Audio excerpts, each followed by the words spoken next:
This is Fortress on a Hill. Thank you for joining us. I'm Henry. And I'm Danny. We're here to tear apart recent stories about our nation's armed forces and our veterans. We hope you'll take a critical look at what's happening with our military, and we hope you enjoy the show. Now, let's get started.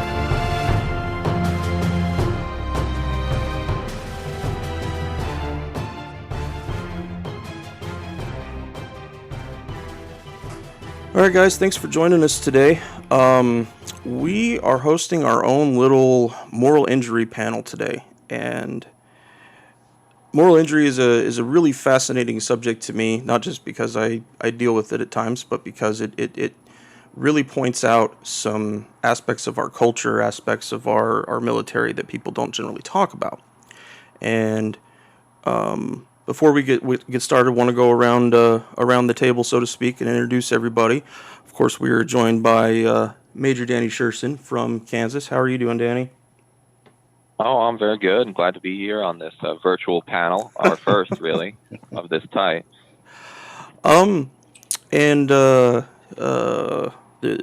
Danny's the only one who's going to be forgiven sharing a little bit about themselves. So we're going to move around and we'll let everybody tell a little bit. So we have, very excited to have him here, Pastor Josh Morris. Josh, how are you doing? Doing well. Thank you, Henry. So my name is Josh Morris. I am a chaplain in the Army Reserve. And I'm also a hospital chaplain on the civilian side.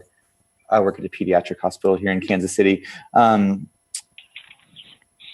I've been in the Army since 2008 and also currently finishing up a PhD, and I'm writing about moral injury. So a lot of this from my own experience as a chaplain deployed in 2014, and also just through a lot of support with, fellow soldiers, hearing their stories. Just got really interested in what's going on with moral injury.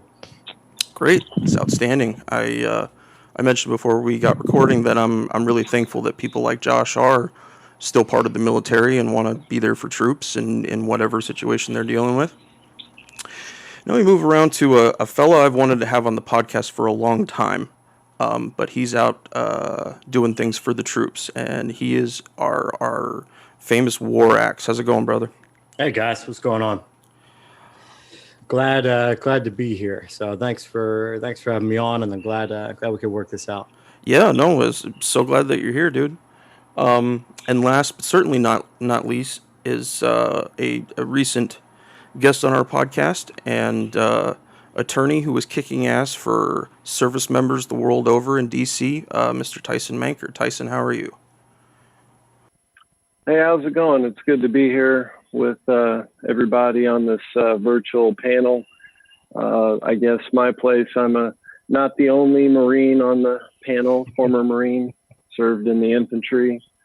And I guess that's my expertise on anything having to do with moral injury, a term that certainly when I was a 21-year-old corporal grunt, 81 millimeter mortarman, moral injury was a term that I'd never heard, and certainly something that I wasn't considering, as we were one of the contingents on the, they called us the tip of the spear, but as weapons company cowboys, we joked and called ourselves the butt of the spear as we participated in the 2003 invasion. But, moral injury, quite succinctly, I would just say, if PTSD is a traumatic experience, moral injury is how you think about and process that experience in the years that follow. So I look forward to hearing everybody's take on it, and I'm just glad to be here.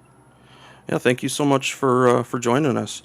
And you mentioned something that is important to point out here at the beginning, and it's that while the Department of Veterans Affairs does acknowledge moral injury and have programs and things for veterans that need it, the Department of Defense does not. They do not have a definition for it. They do not acknowledge moral injury to be anything.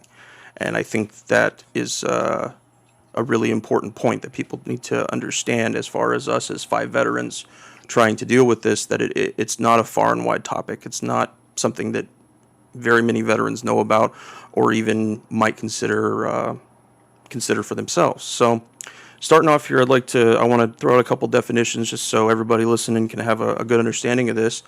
And this is actually from the VA's own website. Like traumatic injury, like psychological trauma, moral injury is a construct that describes extreme and unprecedented life experiences, including the harmful aftermath of exposure to such events. And events are considered morally injurious if they transgress deeply held moral beliefs and expectations. Thus, the key precondition for moral injury is an act of transgression, which shatters certain moral and ethical expectations that are rooted in religious or spiritual beliefs or cultural-based, organizational, and group-based rules about fairness, the value of life, and so forth. Now, a little more specifically about moral injury in war is that moral injuries may stem from direct participation in acts of combat, such as killing or harming others, or indirect acts such as witnessing death or dying, failing to prevent immoral acts of others, or giving or receiving orders that are perceived as gross moral violations. So I thought the best place for us to start today was to talk about thank you for your service. And I don't know all of your individual thoughts about thank you for your service, but I'm going to make a few reasonable presumptions here. I'm going to assume that you don't find it very valuable, and that when people mention it to you, you go through a process where you're trying to understand what they're trying to do. And so I'd like to throw it out there. What are some of the values we assign to thank you for your service? And in what way does the person asking the question matter? And how do we share our thoughts and memories about combat through people's vacant attempts at respecting one's service? Danny, how about what do you think? Well, I'm jaded on this, obviously. I'm sick of thank you for your service. Certainly, we overestimated or over-exaggerated the extent to which veterans were treated poorly in the Vietnam era, but it did happen, okay? And that's unacceptable. I'm definitely not in favor of that. I wonder sometimes, though, if the pendulum has swung so far to the right or in the other direction, which is probably towards the political right, where thank you for your service has become this like vacuous cop-out in a society that pays almost no attention to its wars, that doesn't raise taxes, that doesn't declare war, that doesn't have a conscription or a draft system. It seems that, to me, thank you for your service has become sort of a form of insecurity, or a form of sort of checking the block that, I never think about the wars you're in. I'm not particularly interested in whether they're going well or whether we should be fighting them at all, but I want to thank you for your service anyway. And that's not really meant to be a knock at the people who say it, because I know some of them genuinely mean it, but I think it does testify to a complete lack of understanding of what it is that veterans go through in the current wars on terror, which I don't even know how to label them anymore. Maybe we'll call it the perpetual war. It's not ending anytime soon. So yeah, I'm frustrated with thanks for your service. I'm frustrated with the militarization of sports and the way we've put veterans at the forefront of everything. We put active duty soldiers at the forefront of everything.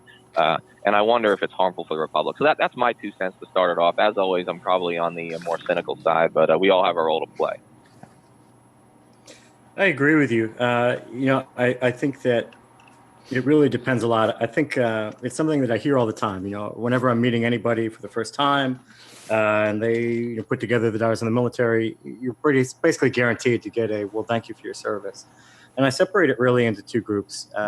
When you look at someone, and a person's coming up and they're looking me in the eye, and I don't see, like the glazed over expression, but instead I have like good eye contact and a firm handshake, and they say, thank you for your service. Like that means something to me, even if I don't agree with it. Well, actually, I don't agree with the war, but I understand when someone's making a good faith effort to say something nice and engage with me in a meaningful way. Now, on the other hand, when someone comes up and says like, thank you for your service, and there is that glazed over look, and there's like a feeling of uncomfortableness to it. I don't understand that. I don't like it, and I don't think that it's good. This shouldn't be like a throwaway greeting. That doesn't do anything for me, and it doesn't do anything for society either. To venerate a group of people based on an idea of what was going on overseas that has nothing to do with what is actually going on overseas. Yeah, I've started calling it the Merry Christmas for veterans. Yeah, exactly. Yeah, exactly. That's exactly what it is. No, And for me, oh, go ahead. I'll jump in and join in on that too. That it feels, I always feel like I have to caveat it and say, I obviously appreciate those who are frank and who really do mean it. But when it feels like a transaction, or it feels like something you're supposed to say, and there's no eye contact, or maybe a soft handshake, and it just feels like, if we really were thankful and appreciative, I just always think there should more could be done on the political level to get us out of these longest wars. Like if these horrors that we're bringing home really are as horrible as we're saying they are, why aren't we doing more to these perpetual wars, as you said, Danny? Like there's no end in sight. We're already going on 2 decades, and so precisely what we have to shift the conversation to something more meaningful. Yeah, don't thank me for my service. Make sure instead that my kids don't have to go fight the same dumb war that that we did. If you really want to thank me, do that. No, that is the ultimate thing that we want. But nobody seems to be looking around seeing that happens. And I know that Danny and I talk about it a lot. Danny's son is much, much closer to military age than my boys are now. Scary. And it's very terrifying. Go ahead, Danny. Yeah, I mean, next year, realistically, children born after 9/11 will patrol Afghanistan. That has never happened in the history of the American Republic. I think that the founding generation would have never even foreseen that possibility. And what I've started saying out of frustration is, if you want to support veterans, make less of us. Yes. And that's it. That's the best way to support veterans, is to make sure my kids don't do it, and make sure someone else's kids don't have to, unless it's really in defense of the United States. And one could argue we haven't fought a war in defense of the United States since at least the Second World War. That's my hot take that used to get me in trouble in the Marine Corps. I take it a step further and say we haven't won a war since the Second World War. So nice. I don't know, put that in your pipe and smoke it. No, my cynicism is directed at the leadership or lack thereof, because I think we would all agree leadership starts at the top. Yes. And when you see how the DOD has treated veterans, primarily bad paper veterans, what incentive do the American people have other than to follow suit and really not give two craps about the treatment of veterans and fall for the talking points on various ideological issues? There are those that want to systematically dismantle the VA for ideological issues that have nothing to do with veterans. So I see the failures in government, and ultimately everything that everyone has said is accurate, especially in that it is the role and the duty and the responsibility of people to make sure that we haven't fallen asleep at the wheel. And I think for a large part we have.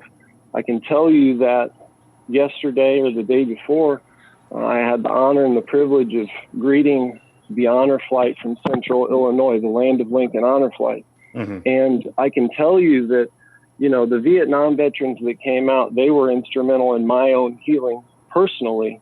But Central Illinois is a place that I can tell you people really do care about veterans. And I'm less cynical about the individual thank yous that I get, because I really appreciate it. That's something that the government itself did not extend to me when I came home from completing the mission months before my EAS was over. So by golly, when a fellow citizen says, thanks for your service, that's more than the federal government ever did for me. So again, I think the leadership failures start at the top.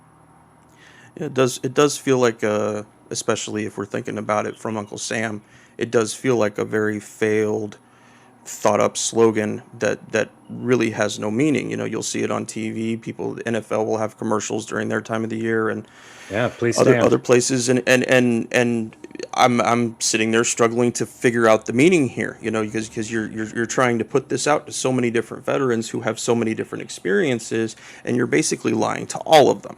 Yes. Well, it's more of the same, right? It's another Exactly. lie. It's another Exactly. empty phrase It's that just doesn't mean it's anything. just another empty platitude that, and like what Danny mentioned earlier, it allows people to go on with their day. Here's this Yes. person. I know they're a combat veteran. They must have seen horrible things. I gotta fucking say something. So thank you for your Thanks for your service. service, man. Exactly. So I have two quick thoughts on this that I wanted to throw out. One is I always find it much more thankful, we'll say, when I know that the person is a fellow veteran, especially Mm. veterans of past wars. Exactly what you were talking about, Tyson, that those links to other warriors, especially from other generations, is really very instrumental in healing. And I'm sure they go through similar Critical. processes with throwing out all the thank yous as well.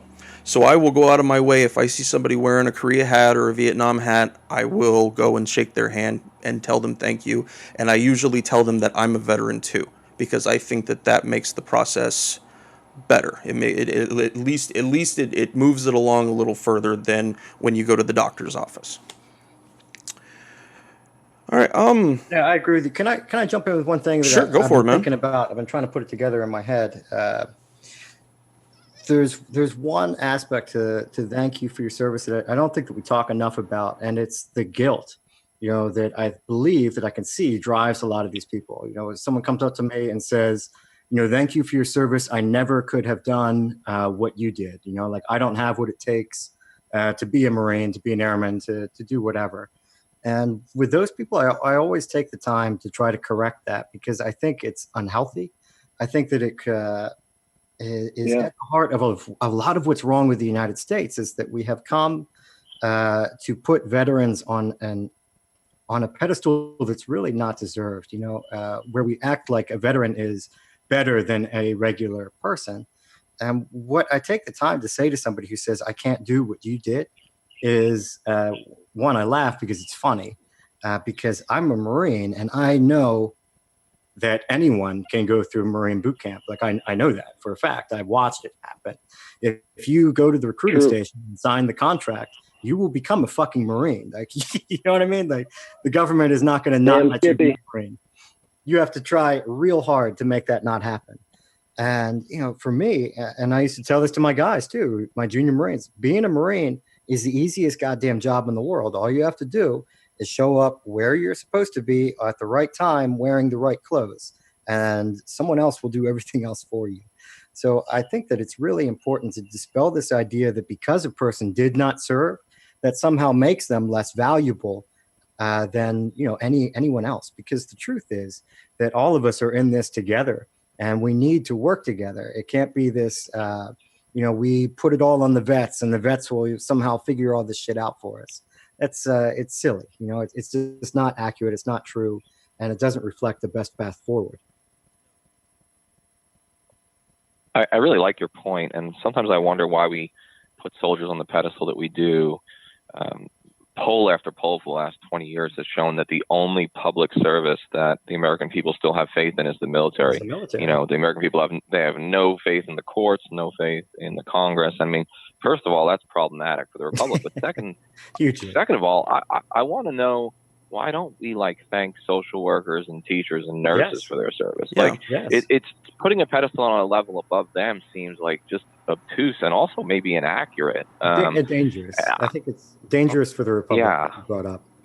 But it plays Totally into a lot of those misconceptions that Matt was mentioning about, where do civilians go to learn about the military? Where do and that's the whole reason we're doing this today, is we want those additional voices to get out there. But they blanket all of the politics with love the veterans, be there for the veterans. So people that are caught in the middle, who have no family that have dealt with the military or have no military experience themselves, who can they trust? Who sounds the most trustworthy at that moment?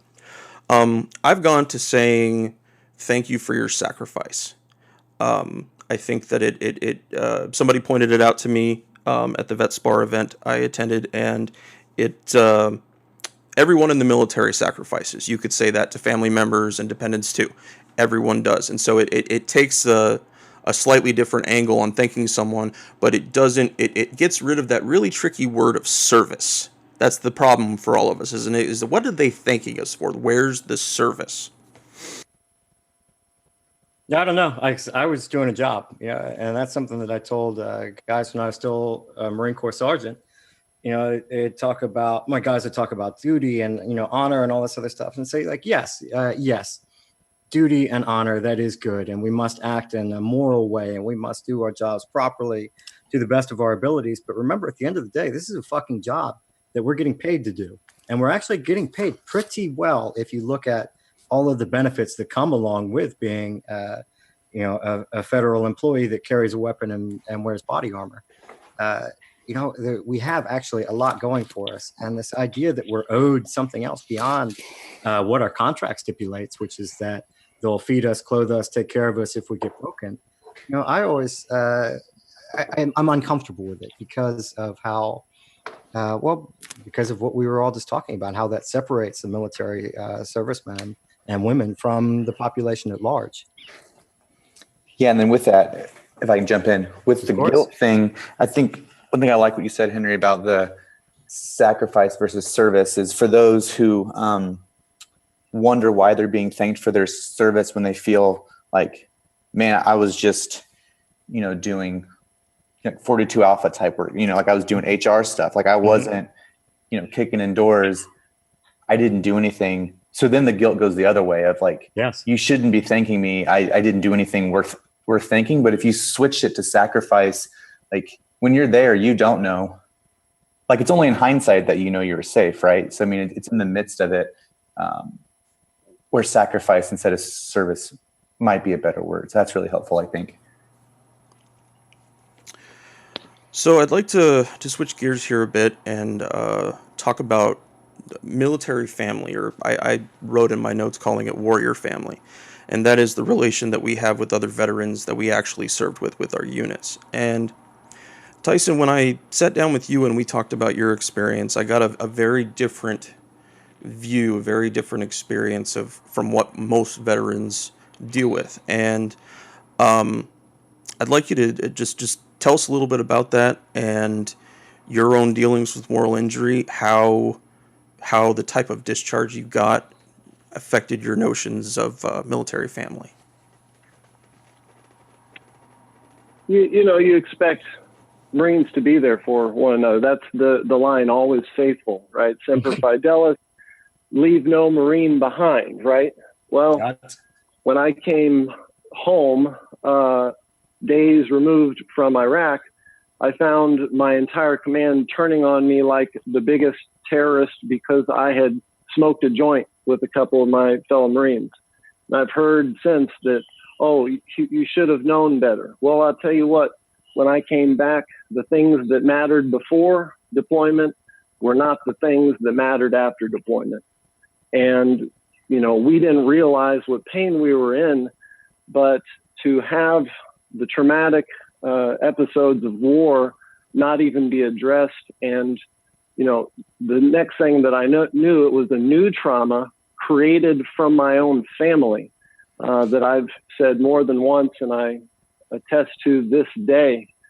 The biggest source of pain for me is the way that the Marine Corps turned on me, not the war itself, because I was not only, I come back and one of the Marines had been caught and under CID pressure had given everybody up. So I'd been snitched on. And then my own command did everything they could to violate my constitutional rights. They interrogated me without counsel. They threatened me with 50 years of imprisonment.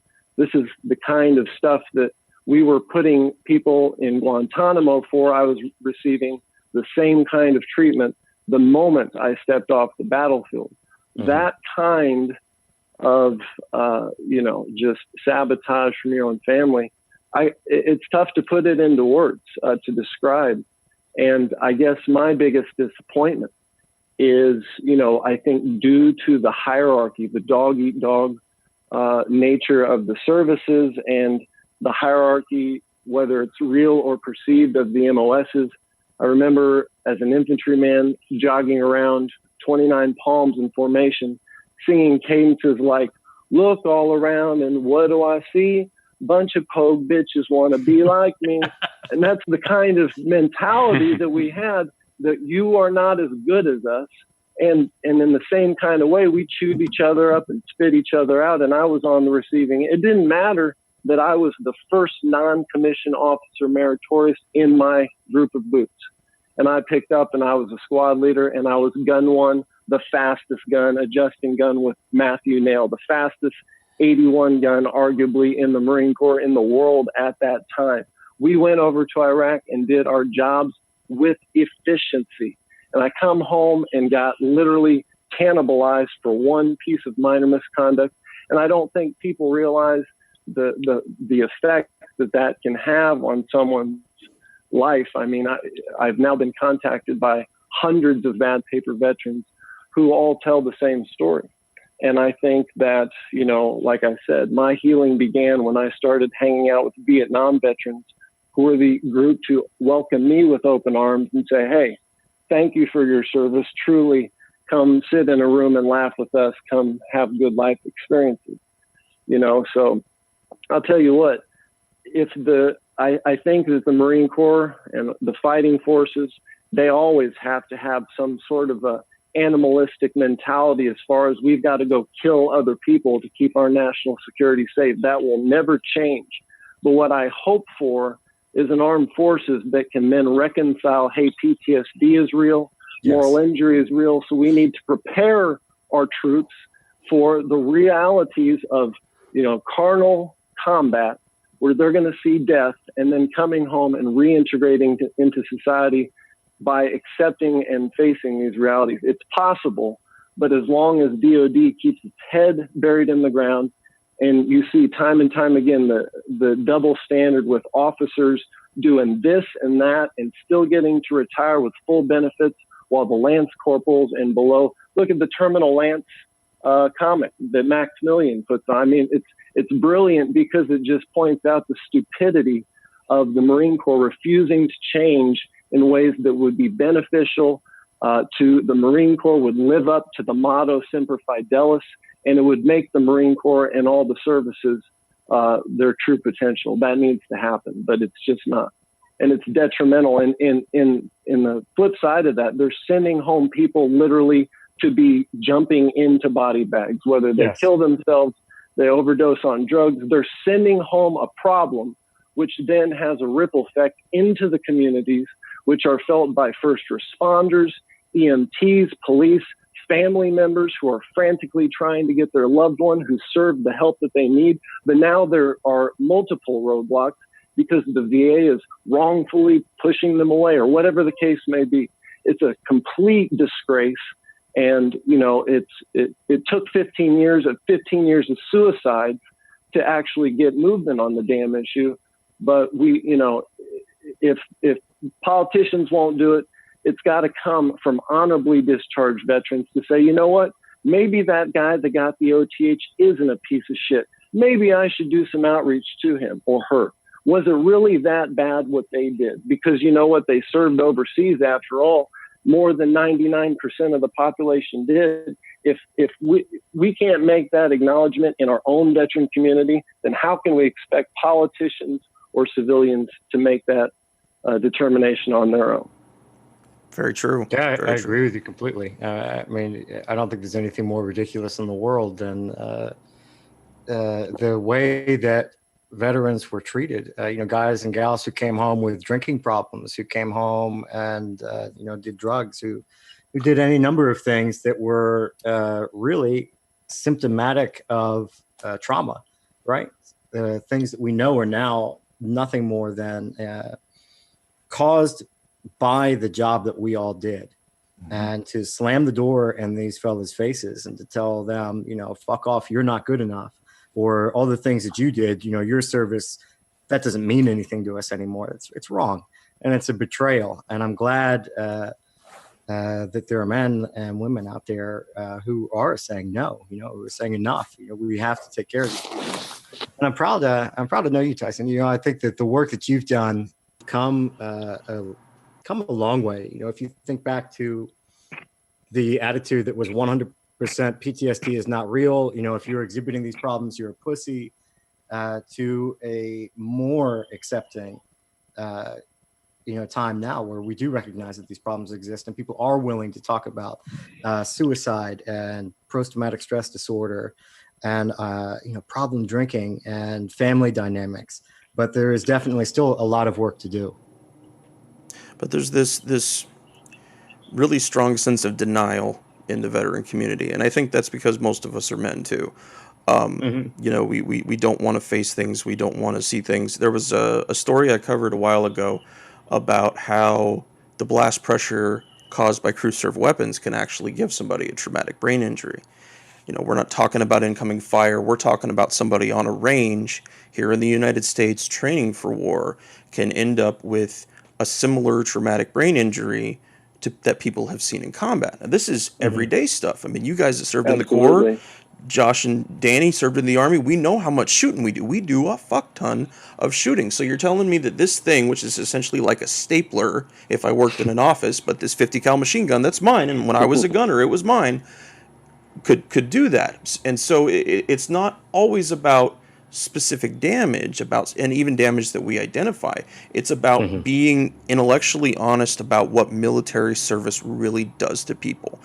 And it's a scientifically proven one. People can't argue with stuff like that. Moral injury is a little more of a gray area, a little more of we can discuss it kind of, this and not and everything. But those kind of hard things, people need to know them. People and understand what they're accepting when they sign on the dotted line. I think that that's a really important thing, because there are lots of people who still want to be Marines, no matter how badly you tell them they're going to fucking die.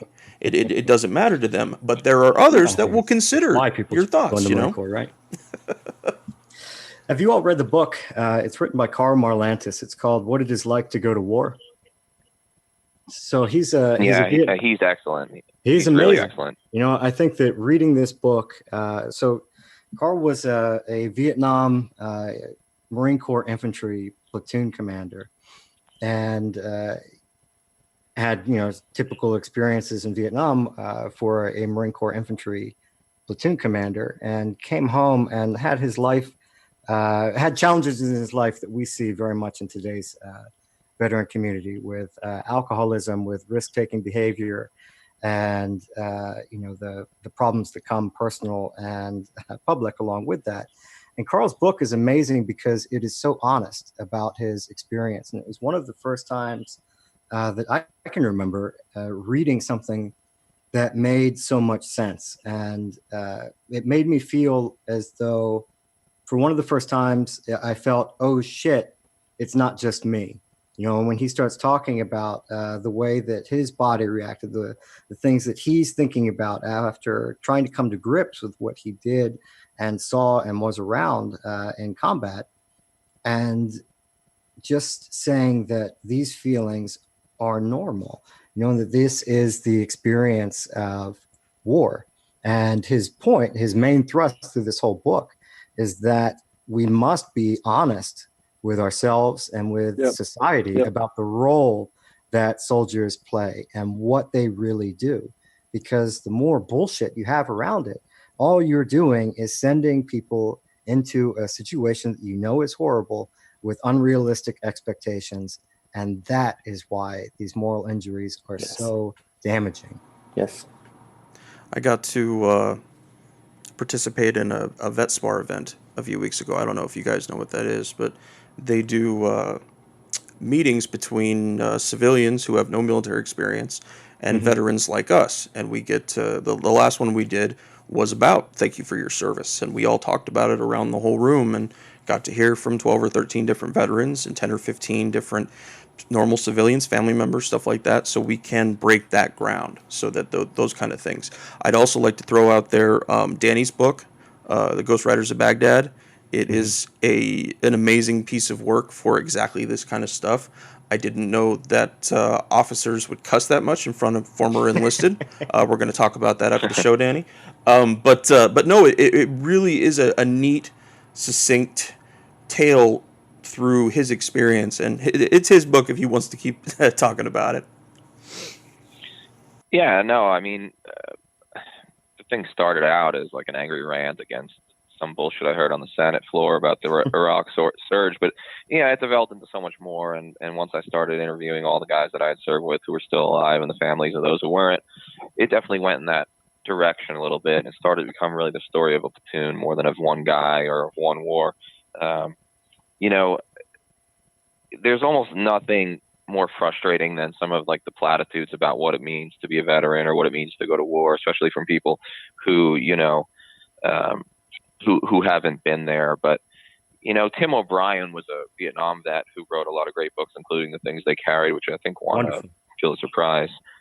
You know, and he kind of talks about how, like, you know, true war stories are the ones that don't have any moral to them, you know, that there's not some happy ending, that, you know, if you don't like cussing, then, you know, don't send your kids to war. Cause like, if you send boys away, they're going to come back and it's going to be ugly, you know, and we're always surprised by it, aren't we? We're always utterly unprepared at the VA. In the civilian world, we're always totally unprepared for what happens after every war, which is that we break a few million people, Yes. or at least a few 100,000. We release them back into society, and then, you know, we're like appalled by the fact that there's PTSD and there's alcohol and drug addiction. My God, how could this be happening? And it is true though, that the services eat their young. I mean, you know, Tyson, you laid it out perfectly, but you know, it's such a hierarchical organization. You know, I was a Cav Scout. Our motto every day that we would yell was, "If you ain't Cav, you ain't shit," and we meant it. Okay, and it's so stupid when you break it down, but when you absolutely, but when you really start thinking about it, it permeates the entire organization. Whether it's I'm better than you because I do this MOS, I'm better than you because my discharge is better, I'm better than you because I have 2 Bronze Stars and you have 1. I mean, the whole system is like built on this rather than on like brotherhood. So there's this myth of brotherhood, and I'm not saying it doesn't exist between individuals, but it's not necessarily how the leadership handles it. I've watched, you know, I'm a mid-level officer who's been in the service about a decade and a half. The fact that 2 of the soldiers on my direct command have committed suicide in that time is mathematically shocking. Okay, because the fact that has happened, when you start multiplying it by thousands and thousands of officers and then tens and hundreds of thousands of soldiers, you realize that this is a real epidemic, and it's never gotten enough attention, not after any war. And the truth is, we may have hit our heads in the sand, but we always knew this. Just yesterday, I was watching a movie from 1946, okay, a black and white film called The Best Years of Our Lives. And it's all about 3 broken veterans who come home, 2 psychologically broken and 1 physically broken. And this is a year after World War II ends. So we knew, okay? We knew this was a problem long ago. We've just chosen to hide it. And then we act surprised after every war. You know what? And it goes back to what Tim O'Brien said. If you send kids to war, they're going to come home talking dirty. They're going to come home broken. And too often we forget that.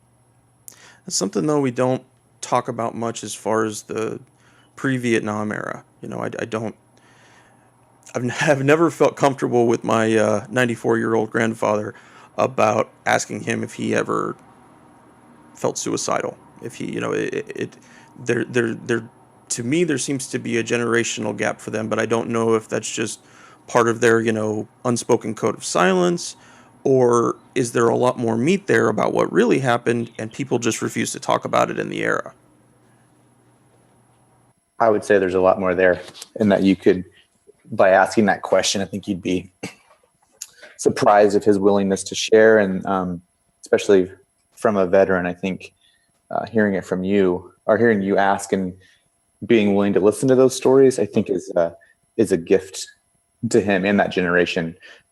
You know, like not the myth, but the greatest generation, right? That was the last war that we quote won, and then so what does that mean for them? You know, I mean, they're carrying stuff too. How do you put a thought like the greatest generation in with what Danny was just talking about us thrown into a fucking human meat grinder? You know those two can't be. They're entirely mutually exclusive. You can't put them together. But the reality is very much in the middle, and so it would require us to put them together. So it's I don't know. I lost my train of thought there. Sorry. Well said. So I want turn to a little bit different thing here. We're coming up on the 18th anniversary of September 11th, and we're just 3 years away from 20 years since the towers fell. And that day really changed our national calculus of how we saw and dealt with our security state, and certainly how our security state dealt with us. And 9/11 allowed the growth of political will for us going to Afghanistan, going to Iraq, and now Syria, Yemen, etc. It's undeniable historically that the Bush administration knew that 9/11 wasn't the strike or hit on America that they claimed for it to be. My question to you all is, what role do you see September 11th in and its relationship to the wars that followed? How do you think that works in dealing with moral injury? And I'll throw out mine here first. I know for me, once I had decided that the war was futile, I stopped caring much about the happenings outside of my unit. You know, once I saw that both there was a lack of progress we were making in country, we had no awareness about their culture or even the bigger steps of the political leanings of everyone. Once I saw all that, I just turned the volume down. I just, I'm going to take care of my Joes. We're going to get back from mission and we're going to redeploy. And Danny, I'd like to throw this one to you. You are a die-in-the-wool New Yorker, Staten Island born and raised. How do you see our collective relationship with September 11th? I've got a very complex relationship with September 11th because on one hand, I can't get the image of people jumping out of those towers out of my head. On one hand, I deal with the fact that family friends died and all the streets in my neighborhood are now named after dead firefighters. So in some sense, and I come from a family of firefighters, so in some sense, there's that visceral connection to it. In hindsight, 17 years and 2 illegal wars later, or at least immoral or unnecessary wars, we can argue the legality. I think I've come to understand that September 11th told us more about ourselves than about Al-Qaeda. I think that 9/11 unearthed something very dark and militaristic in the American psyche. First thing it did was shock Americans.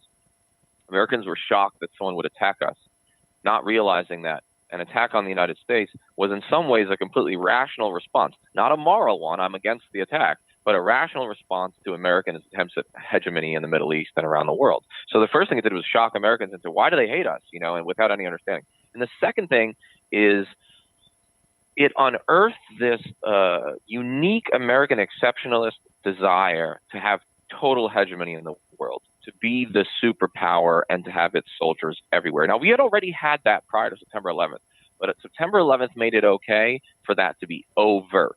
And that's what I mean when I say it unearthed something dark in the American psyche.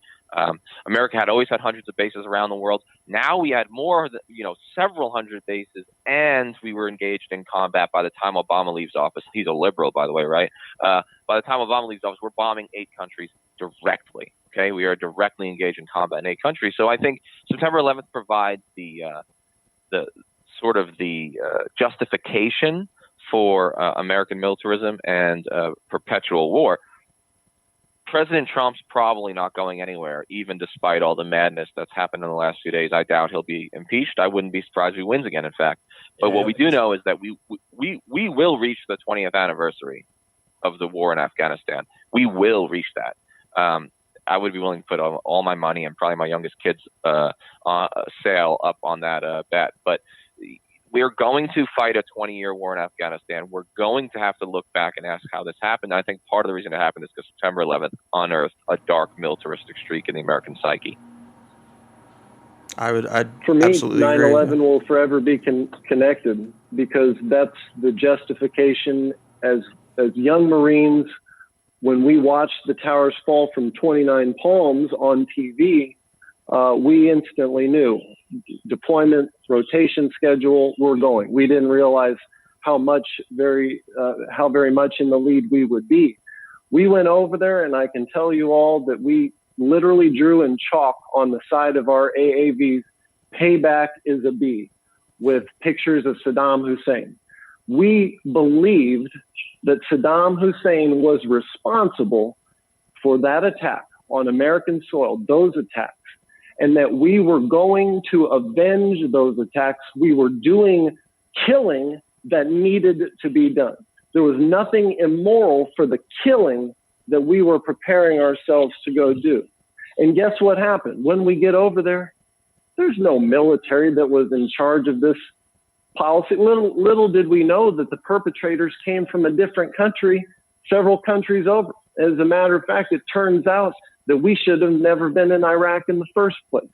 That is what fueled my disenfranchisement when I kind of put these pieces together in the years after I was booted for doing exactly what we were told to do. And guess what?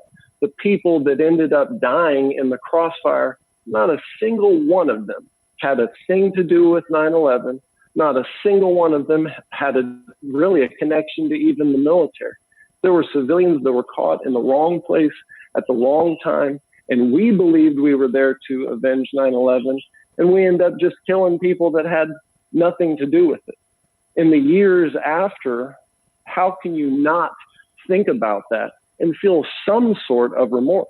I've always told myself and people who have asked that I felt were genuine and deserved a response is that I don't hold myself responsible for the deaths in Iraq because we didn't choose to be there. We were following orders, and we did what we had to do to keep each other alive and come home in one piece. All of that blood is on the hands of those who decided to put us there. And that's a huge toll for us to bear as troops on the ground, to bear that brunt. And I think that is at the beginning of what we talk about moral injury. We had to do things that were not moral exactly because, hey, we're how can you justify being ready to kill? Well, we were ready to kill enemy soldiers. And what we ended up doing was shooting teenagers and women on accident. That's a huge thing to bear. And people trying to defend their homes, essentially. Exactly. I can say that for me, and I was a tanker, so in Afghanistan, my vehicle was destroyed by an IED, and there were some other things that we saw and did there that were disturbing. But for me, it is what has affected me the most was that we were lied to, and exactly what Tyson's talking about. We were told that these are the people that did it. We are doing what's right. That these men are enemies of the United States. And then when you believe that, and not only you believe it, but you teach your men to believe it, and then you go and actually do it, and then you see how you've been played. Coming to that realization that you've been taken for such a fucking ride is devastating. And I think that above everything else that happened, that feeling of betrayal, knowing that the government of this country lied to me and lied to my men, and that people on both sides died for that, that is what weighs on me the heaviest. It was that I was complicit in that. And that is why I feel such a strong responsibility to never be quiet about it and to push, against these wars. And for in the future, for when we do send men and women to war, because of course we will, that we're honest about it. Well said. Yeah, and I'll just add my 2 cents, and not add much to what you all haven't said, but the leadership issue, Danny, as you mentioned, there's no end in sight, and we can't really think we're going to leave Afghanistan under the current administration, and how much of that is just for, keeping political face. And so then what happens is we're continuing to send people, we're continuing to drop, I mean, the mother of all bombs, right? We do that kind of stuff in 2017, 2018, when we're so far removed from 9/11, we're so far removed from those threats that we thought were credible. Now it's like, well, what are we doing? What are we continuing to do as we are almost at 2 decades with absolutely no end in sight, and continuing to send young men and women over there who might not be disillusioned yet, but then, once you get over there, you realize what There's no hiding. really, yeah, absolutely. There's no hiding it. And then you come home and it's like, what do you do with that? What do you do with that experience? Trying to relate that with, fellow civilians. Yeah, I was actually in Afghanistan on September 11th, 2011, and Reuters found me. They were looking, not because I'm anything special. They were looking for a New Yorker in Kandahar province in a combat role to interview. And they did this like retrospective or short article on me for the 10th anniversary. And the guy who wrote it was a really pretty good writer, and he was surprised by my answers, because what I told him was that there was no connection between the enemy I was fighting at that time, which was Taliban, nominally Taliban farm boys, and September 11th. And I would say there were no Afghans on that plane. The people I'm fighting were mostly children when Mullah Omar decided to harbor Osama bin Laden, and most of them can't find America on a map and have no intention of coming to attack us. But they're only attacking us because we're here. Yeah, we're in they their can't write their own name. They're not getting a passport. They don't write or read. Okay, so my point was, look, this is completely disconnected from the 9/11. I'm just here doing a job. I said that, it published. I got reprimanded verbally by my battalion commander for demoralizing the troops. He said, if your soldiers read this, they're going to be demoralized. I said, sir, tell me which part isn't true. And of course, he was a fucking moron, like most lieutenant colonels and above. So, I should take that back. That's not you totally shouldn't true. take it back. He was a moron. True. He was a moron personally, I will say, and couldn't understand what was true and what wasn't. But it didn't matter what was true. It mattered whether I was following the party line. And speaking the truth in that instance was going against the party line. There you go. You're fucking up his promotion, man. You got to keep your mouth shut. And you see that play out today as the wars continue. You see that the same wheels that we all went through continue to spin. Yeah, combat isn't like it was when we started. I often mention about Eric Shinseki retiring after he went to Congress and told them that our invasion in Iraq was going to take at least 200,000 troops. And again, I know very little about him, but I have to actually wonder, where are those general officers whose cognitive dissonance is already at the top? Certainly there are still people in service who have been in almost that long. Danny, you're certainly included in this. Josh, you're also still in the service. That it just becomes that role, because troops we can't be into politics when we're going to the range, when we're training for combat. We can't keep up with the conversation or be as informed if we're fighting that hard, if we're dealing with that kind of stuff. So even guys today, there are still 18-year-olds, I'm sure, who are, I was told, hey, we're fighting this war in Afghanistan, I want to do my part, and come home, and their process is, again, almost 2 decades later, but it hasn't changed. There's nothing, and again, I don't know about you guys, I get really down on myself about feeling powerless to get that message out to more people. I want more people to hear us, to see what we're saying. But it's a very hard thing. And then also it's hard for other veterans to stomach, because they haven't considered these things. A lot of veterans don't consider these things, aren't considering the fucking meat grinder that is troops' existence. So,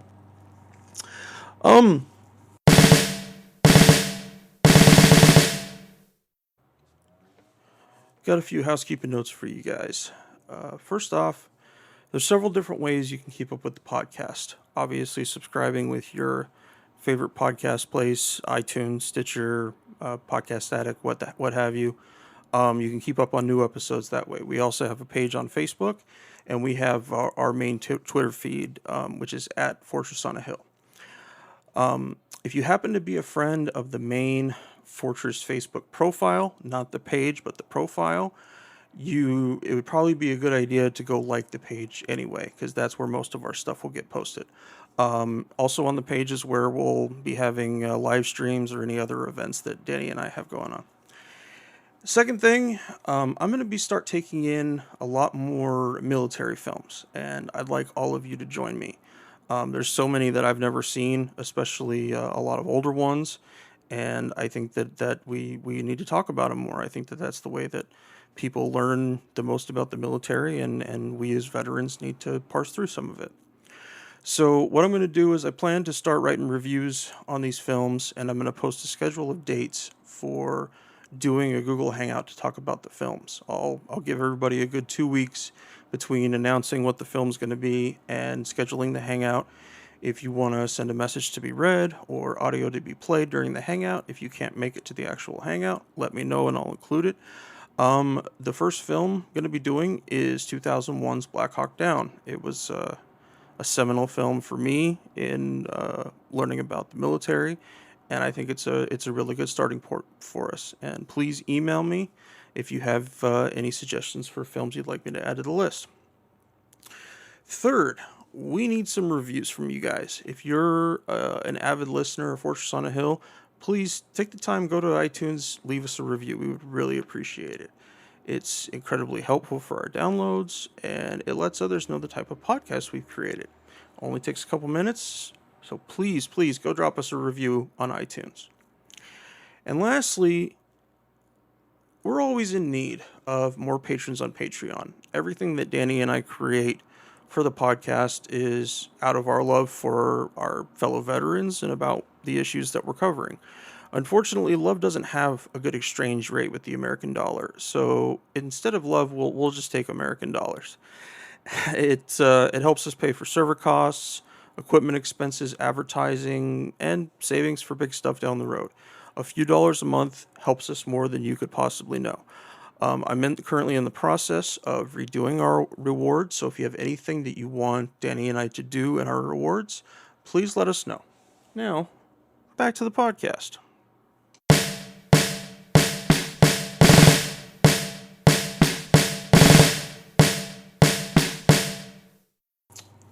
A while ago, I listened to a podcast from see if I can get the name right, the U.S. Army Historical Education Center.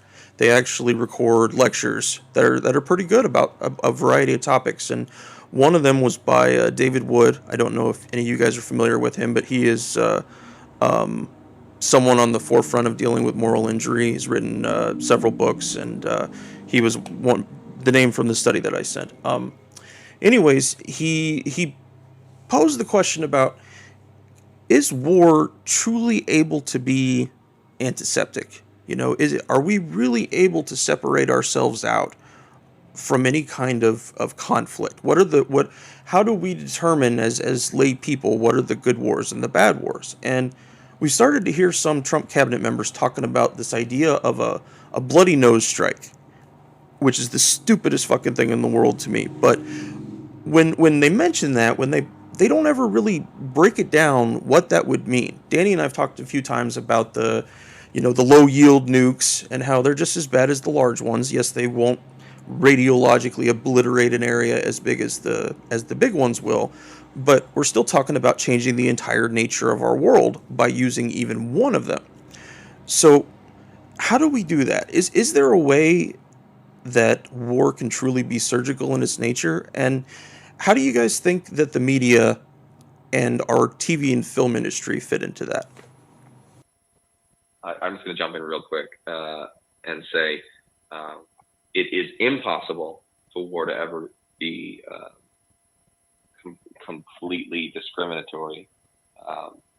Drones are by far some of the most precise weapons of war that have ever hit the battlefield. Short of a guy with a sword making sure the guy in front of him is also a combatant, the drone is as close as we've been to precision warfare since the beginning of firearms. Okay, so now we're talking since about the 1300s. And still, thousands upon thousands, if you believe third-party reports, and hundreds upon hundreds, if you buy the DoD reports, of civilians have been killed in American drone strikes. Which tells me that if Predator drones, with their incredible imagery and extraordinary bomb-guided unit accuracy, cannot ensure that only combatants are killed, then we must accept a truism which is the Clausewitzian version of war, which is that war is always chaos. There is always a fog of war, and war is inherently messy. And when we admit that, then it should lead us, it doesn't, but it should lead us to then be very careful about whether we get involved in wars. It should lead us to be very cautious about using the military arm over diplomacy unless it is absolutely necessary. So what we've fought in our lifetime is a series of wars of choice. The last war that was not a war of choice, you can argue, was the Second World War. And that's if you believe we absolutely had to fight Nazi Germany and Imperial Japan. I happen to think we did at some point, so I'm going to say that that wasn't a war of choice. Every single war since then has been in complete voluntary action. We've been playing away games only since the Civil War. Yeah, we completely export all of our chaos to someone else. We go to somebody else's barbecue and turn out the pile of light. You know, and that's one of the things that I used to tell myself after I became disillusioned, after I realized, okay, the mission isn't what it was supposed to be. I bought into this idea of, okay, well, I'm doing this so that we don't have to fight in the continental United States. And, you know, it's an idea that I heard from several of my friends. You know, we sit around and talk about this, and I've started to hear it more recently too, is that it's important to have these wars as sort of a venue so that people who want to hurt Americans can go there and be killed by the US military. And, you know, I think it's just one of like the most idiotic things that anybody has ever thought of. And I'm embarrassed that I was able to delude myself into believing it. You know, I think that the point that I would like everyone to understand is that we could win the war in Afghanistan tomorrow by leaving. If you pull out all the troops, everyone comes home, that's it. Because as we've already been talking about, most of the people that I fought, certainly, and it sounds like the rest of you were engaged with, were not hardcore terrorists, right? Like these are not you know, top 10 most wanted guys. These are children who don't want us to run over their opium crops. There are people who, you know, pretty understandably are upset that there's a foreign army driving around through their country.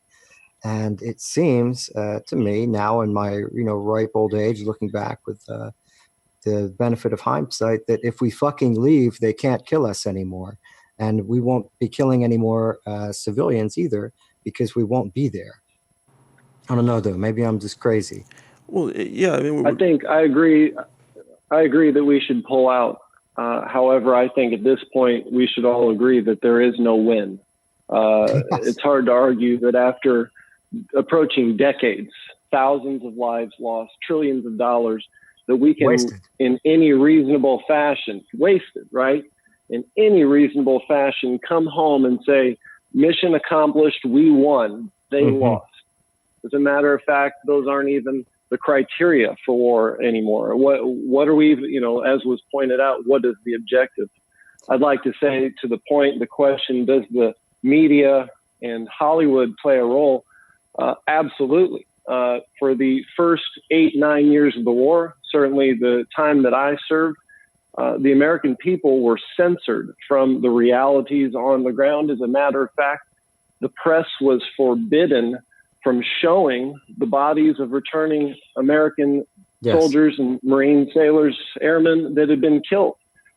These are the kinds of things that brought the Vietnam War to an end. I can tell you by reading through the news accounts, they did a body count on a day-to-day basis. And guess what? That society was very engaged. Of course, there was a time of conscription and many other things were different.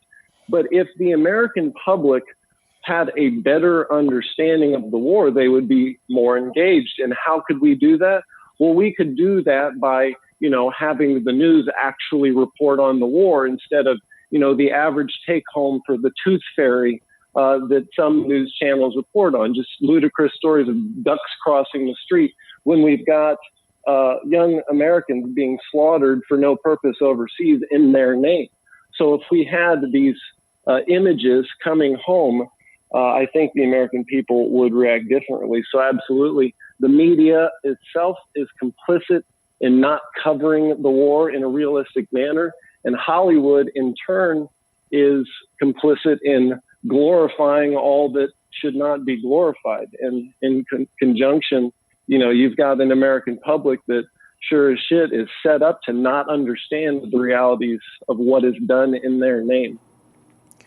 But the huge technological change has allowed us to wage war in so many different ways with so few people. And if you consider drones in it, with our people not even on the ground, we don't even need to have people in country. We'll even violate somebody's sovereign airspace, excuse me, if we happen to believe there's a threat there that needs to be dealt with.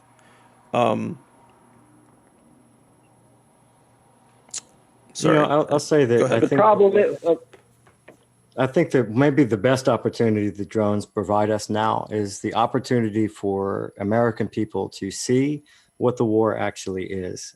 Did you all see the footage that came out of, started coming out of Syria, I think probably in late 2016, and all it was is drone footage showing cities that were completely destroyed, bombed out. I hadn't seen anything like that since looking at history books about Germany after the fire bombings. Look at that video. Good on Google. Find these images and tell me, looking at that the average person can't say that's fucking wrong and we shouldn't be doing that. And I think it is so important because Americans are so insulated from the rest of the world. If nothing else, just because of our geography, we really are on an island away from all of this horror that we do inflict on the rest of the world. And I think it's so important for the average American to really get an idea of what these wars actually mean. What does it mean when we say that, we went into this country? What does it mean when you say that you fired missiles, at a city block? I think that stuff is very important for the average person to understand and really, really understand too, not just hear about. It also includes our foreign weapon sales too, because we're giving lots of everything to Saudi Arabia, Pakistan, whoever wants it, and they use it in the way that they most see fit, which is probably on their own people. But no, in the era of Trump, even the basic information has been harder to get. There was that Marine that got wounded in Syria recently, and I don't remember what outlet it was, but they had to pry that information out of DOD. You should know. We should be able to know, shouldn't we? Somebody should be able to say, what's the official stat count on deaths in Afghanistan right now for 2018? Please let me know. Or guys wounded in action in Syria. Why is that information able to be manipulated so basic people, even if we have completely forsaken, CNN, Fox, all those kind of things, and look for information ourselves, it's not even available then? And there are no anti-war voices for the most part in the mainstream media, whether it's Fox or MSNBC. The people that are brought on are retired professionals who have carried water for the U.S. government for so long that they've lost all sense of critical thinking. So the only military voices and the only intelligence veteran voices on television are these insiders. And they'll nibble around the edges. They'll say, well, this tactic is wrong, or, well, this president's administration isn't fighting these wars the way I would have done it or the way the administration before did. But you don't get a voice up there saying, pause, everybody take a timeout, pump the brakes. What the hell are we doing overseas in dozens of countries? What the hell are American Green Berets doing in Niger when no one can find it on a map or pronounce it? I mean, those voices don't make it into the mainstream media. Instead, we get former CIA directors, retired generals. And these guys, some of them are smart guys, but they nibble around the edges of the problem. And instead of ever bringing anyone on who wants to tear down the whole superstructure, which is what we have to do, the reality is we're so far down the rabbit hole. We are so far through the looking glass that it's not time for nibbling around tactics or operations. We need to look at strategy and say, maybe this entire thing is misguided and counterproductive. You won't see that. I'm looking at CNN as I talk to you right now. You won't see it We've been doing this podcast for over an hour. There hasn't been a single word on television except Trump and Trump's lawyers. And you could watch TV right now and believe the United States has not been at war for 18 years. Yes, especially not in however many countries, too. What did we say? 8 countries are being bombed by the United States? That's strange to think about, isn't it? Like, how the hell did this happen? We're in 70% of the countries in the world. Those are the only 8 we have we're actively bombing, but we're everywhere else, too. That seems fine. The irony that these things are done arguably in the name of national security, but that we, I think, would all agree that extending these policies jeopardizes national security shouldn't be overlooked. The more that we rack up debt, the more that we overextend a smaller and smaller military, the more vulnerable to attack at home we are. I think we need to really get with the program here, realize that there are some serious adversaries around the world who are plotting maniacally right now, probably forming alliances that we wouldn't really like. And, the long game of our enemies, if you do any research, is there. And we can't even see past our nose, which makes me worried about the future. We really need to, for all of the reasons stated, bring the troops home, get our financial situation in order, and, consider the whole mission itself. I agree. Absolutely. So I'd like to talk now about collective memories. I know Ken Burns' recent documentary on Vietnam talked about how powerful collective memories of war can be, but more importantly than that, it shows that veterans do not always agree on our collective memory of any given event or war.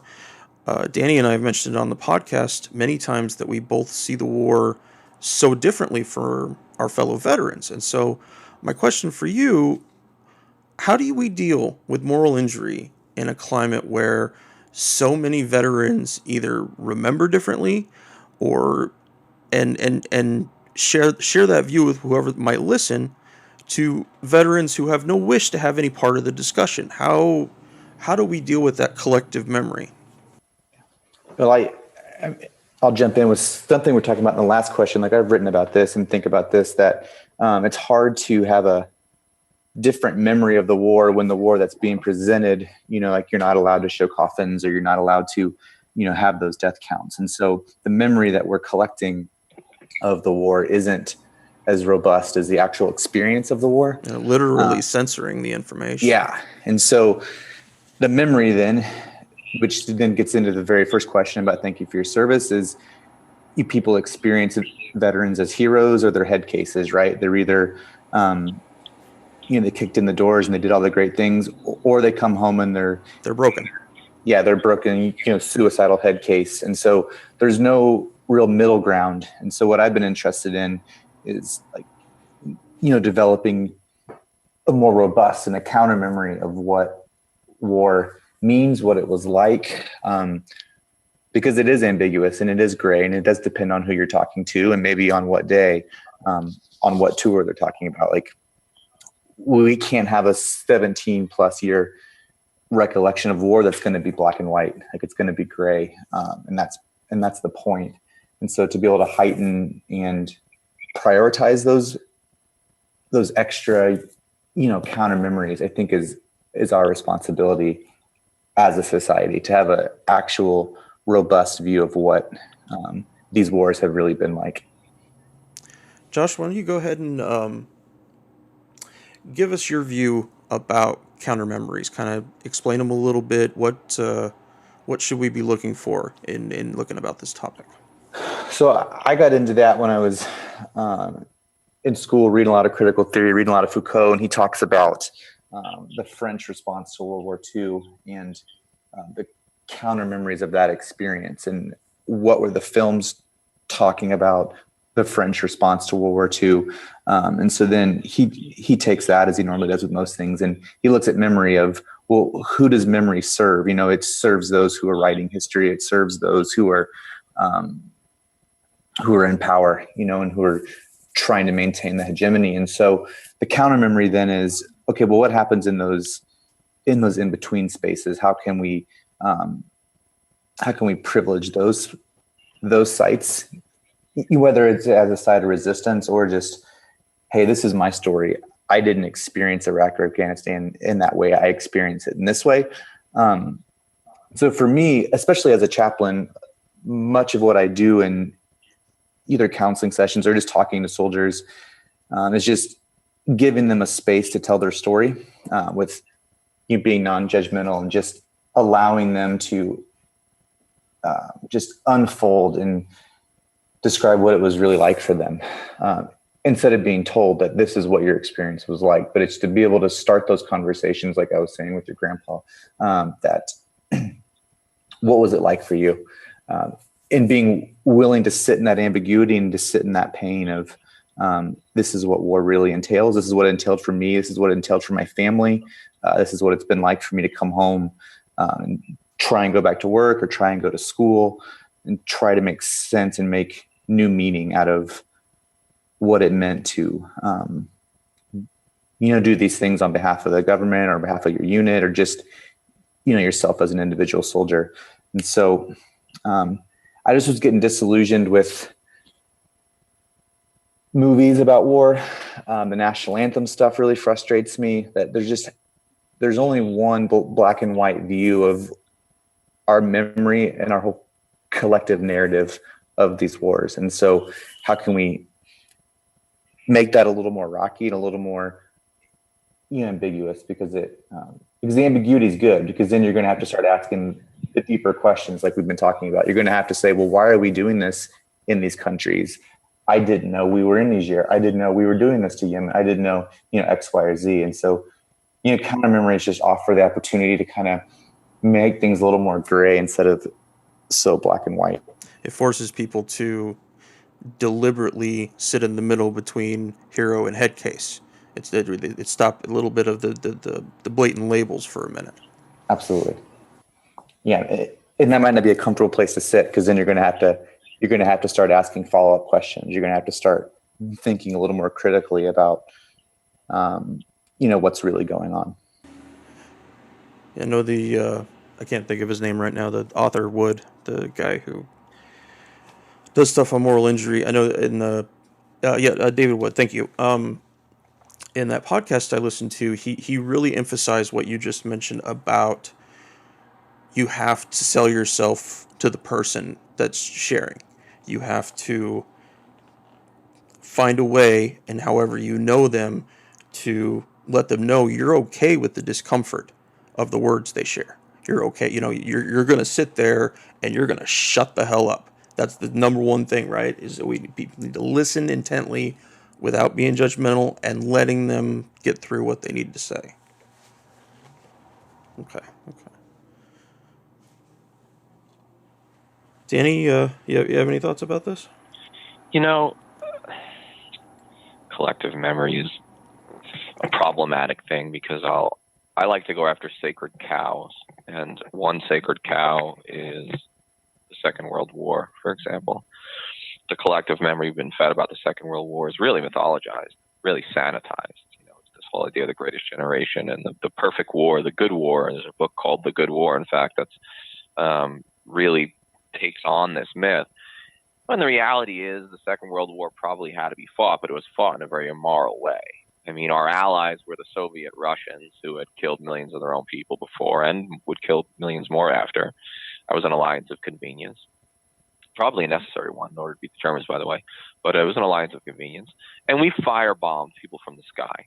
We firebombed civilians from the sky on purpose and killed about 1 million of them between Germany and Japan combined. We killed 90,000 Japanese in a single night from March 9th to March 10th, 1945 with firebombs. And not only did we create such a firestorm that we incinerated people to death, but the women and children jumped into the canals of then Tokyo to try to survive the firestorm, but they boiled alive because of the heat that was reached. Okay, so this is the part of the Second World War we have to tell. It doesn't mean the war didn't need to be fought. It doesn't mean the Nazis weren't evil. It doesn't mean Japan wasn't an imperial aggressive nation. The point is, collective memories by their very nature tend to be sanitized, they tend to be moralized, they tend to be pro-American, highly patriotic to the point of mythology and legend. So I'm very nervous about what the collective memory will be of the wars on terror, or the war on terror, however we remember this. I'm almost positive it will be inaccurate. I think all collective memories are, by virtue of the fact, like some people have said, that there are just so many individual memories that to come to any sort of collective is itself a problematic endeavor. But we do create collective memories of war, and we've seen that with just about every war up to, including Vietnam, and soon we'll see with our own wars. And I'm really nervous about how the United States will choose to remember these wars. We're really, really good at declaring victory after losing a war. We're really good at changing the narrative so that we didn't lose, someone else lost. It wasn't really our fault. So the narrative behind Vietnam, the collective memory, has become this.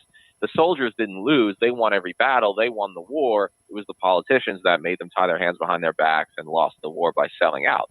Now, historians know that's bullshit. Okay, like serious academic historians can't get away with writing that because they can prove it to be otherwise. But it doesn't matter. It has an effect to the collective memory.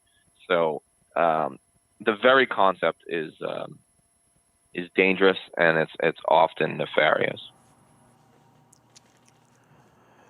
So, last thing for today, and I just thought of this just hearing some of everything you guys have been sharing. And what would we suggest from where we sit today to veterans trying to deal with their own moral injury? What would be something that any of us has found cleansing, relieving? I know, Josh, you mentioned about the honor flight. Were you talking about the honor flight? No. Who was talking about the honor flight a little while ago? I can't remember at the moment. You think it was Tyson? That was me. Oh yeah, Tyson, you had mentioned that seeing those guys off the plane from Illinois, and talking with them, spending some time with them, that really had an impact on you. Could you talk about that a little more? Yeah, I mean, it's been a long road in the last 15 years. It's been a windy road, but I think in the end, what needs to happen, what I've seen in my fellow Marines who have had their rocky times, and some of them made it, some of them didn't. But I think it boils down to a couple things. You gotta, one, find your purpose, whatever that is. If your purpose is, playing music, or finding wilderness, or having a family, or getting engaged in civic engagement, whatever you feel gives you purpose. And it may not come to you right away, but you can't just sit there and be a veteran for the rest of your life and tell everybody about those couple of years while you were a veteran and have that be your only contribution to society. The other thing, I think, is you got to find your tribe. Whatever group of people you feel that you connect with, I think it's a dangerous thing to kind of hole yourself up and say, nobody understands, I'm in it all alone, because you'll find yourself in dark hours, and in those dark moments, you need to have others around you. So find people, whether it's your local veterans groups, or reconnect with old friends if possible. Sometimes things have changed, and we feel that the civilian military divide is too far to be bridged. But I think if we revisit some of the memories that we had before war, it's healthy to seek out not just veteran friendship and camaraderie, but also reconnect with the civilian population in the community. So, we're all leaders in our own ways, and I think that continuing to lead by example is truly important for a healthy lifestyle when you get out of the military, on whatever condition that is. Yeah, and Tyson, I can't agree. I mean, I so agree with you. That, I mean, it's communal. It's about community, and it's about not doing this alone. Whether that's doing some kind of public service, getting involved in helping that way. Whether it's veterans groups and you're going to a VFW, or if it's just reconnecting with some kind of religious community or something that you can a space where you can feel, you're a human being, and that you're reintegrating your experience with people who see you and who hear you and who love and support you. So, I mean, I so completely agree. I can't say it enough that this is a journey not to be done alone, but to be done with others. It's all of our responsibilities. And so thinking about how to make society more reintegration friendly. And so I just want to jump into. Well, we forget how much trauma happens to people in the ordinary world. We begin to think that it's a veteran only condition, and it's not. And so we need to the more that we tell, the more comfort it creates for those people that say that combat experience was too much for me, or I couldn't have handled that, to, okay, now I understand. That person's a human, and they went into a horrible situation, and they came out alive, and they have this damage. It's not good or bad. It's not right or wrong. It's just reality. I think that's an important point to make. And I think that for myself, what has been most important for me successfully transitioning out of the Marine Corps and becoming a better person was leaving behind this tendency to rate trauma.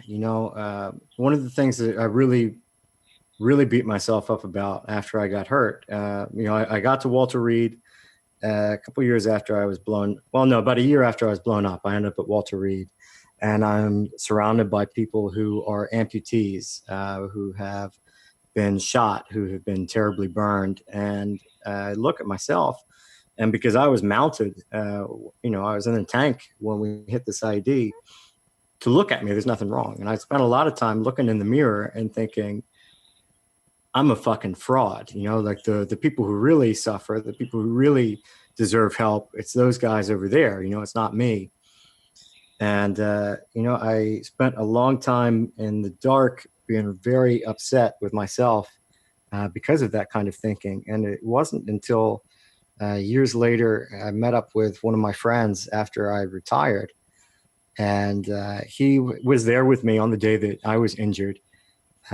He was in a different tank. His tank was also destroyed, but his burned. Those guys, their tank exploded, they burned. And I, first off, had always thought that it was my fault what had happened to him because of, the kind of typical survivor guilt, stupidity that we get into where, if I had only been doing my job better, or if I'd somehow, sensed that there were IEDs in the road, then none of this would have happened. But anyway, I'm sitting and I'm talking with him in my house, and I told him, I said, I want to apologize to you because it's my fault. If I had done things differently that day, this wouldn't have happened to you. And, I told him everything. I told him that I felt like a fraud. I told him I felt like, that all of my problems, that all of my concerns, that all the things that I was struggling in with my life were insignificant compared to what he was going through. And, he looked at me and he laughed. He said, Matt, everybody thinks that. And he told me that when he was in the hospital in San Antonio in the burn unit, he was laying next to a guy who was burned worse than he was. And he's laying in bed thinking, I'm a fraud. I don't deserve to be here. Like, this is the guy. He deserves help. He deserves it. I don't. And I'm going longer than I wanted here. But the point I want to make is that nothing is gained by that kind of thinking. And that the only thing that matters is that if you are hurt and that if you are suffering, it doesn't matter how that happened to you, and it doesn't matter how severe you think that it was. All that matters is that you're hurting. And if you are hurting, then you deserve help and you deserve to be better, because none of us deserves to go through life suffering and hurting. There are so many avenues that are available to us as veterans to get the help that we deserve. And it is, it's something that I'm embarrassed that it took me so long to realize that. And it's something that it's because of that, it's very important that whenever I have the opportunity to tell that story, that I do it, because I know that there are people out there who are thinking those same kinds of things, thinking that they don't deserve help. And it's just not true. It doesn't matter what your job was. It doesn't matter if you got hurt stacking boxes. It doesn't matter if you got hurt running over a bomb like a fucking moron like I did.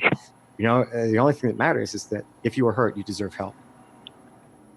I have a similar one. I never got hurt in combat. I never got wounded there. But when I got home, I got Crohn's disease. I got psoriasis. I got small fiber neuropathy. A whole bunch of things. Oh yeah, it really fucking sucks. A whole bunch of things that really destroyed my life, and they're directly linked to my time in combat. But I have a very hard time giving myself any similar credit to Matt, somebody like in your situation, or other guys, like you said, amputees and burn victims and guys that have been through horrible, horrible things. It doesn't change the fact that I'm still suffering. It's suffering is universal. That's one thing that we don't mention about it, is that everyone suffers. Even Paris Hilton, I don't know how the fuck she suffers too. She does. But everybody does. And we have to give each other space to know that and to realize that suffering can never be identical, because it's individual. It's us. It's us in the meat grinder. Exactly. And, I'll take the opportunity right now to say to you that you deserve help. You know what I mean? I do not look at somebody like you and think, this fucking guy, his problems, they're not. No, all of that stuff is the kind of like, who said, if you ain't Calf Scouts, you ain't shit earlier. That made me laugh because we used to say the same kind of stuff, right? All of that stupid, toxic bullshit, we need to leave it behind if we're going to be able to have this better future that we all want for each other. And we do just need to give each other space to say, like, yeah, you're working through your shit. I get that. I don't know what it's like to have Crohn's disease. I recognize that it probably fucking blows. And I'm hopeful that you get better, bro, because you deserve to get better. Thanks, man. Yeah, of course. But no, it's exactly this kind of dialogue, is that we the experiences are so varied. If 10 of us sit around in a circle and talk about any of it, the contrast, it just flies out, and it's amazing to see. But we have to accept that bit of fear and walk into that room, Yes. Well, I think we're about done, guys. I think we've about done all the damage we can do today. I want to thank you all for being here. I so love hearing other veterans' perspectives.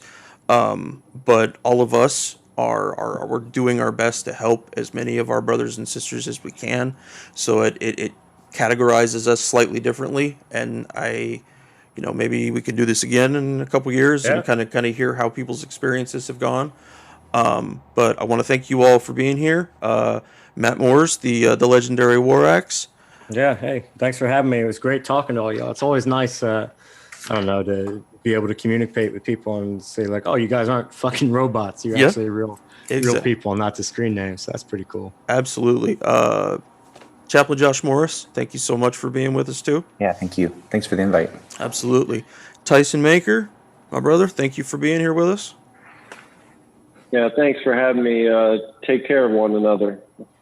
Absolutely. Yeah. Rah. And this is great. Thanks a lot. Thank you guys for being here. And absolutely. Pleasure. Yep. All right, man. We'll do it again soon. All right. Yep. Take care, all. Yeah, take care. Thanks, guys. Thank you for joining us today. Please come join the conversation at www.fortressonahill.com. You can also find us on Twitter at Fortress on a Hill, or on Facebook at www.facebook.com/Fortress on a Hill. We want to hear from our listeners about the topics and issues pertinent to America's military and veteran communities. And last but certainly not least, analyze your news and its sources very closely. Verify everything you read. And remember that no one, no matter how powerful, are above criticism, especially those with the power to send others into harm's way. We'll see you next time.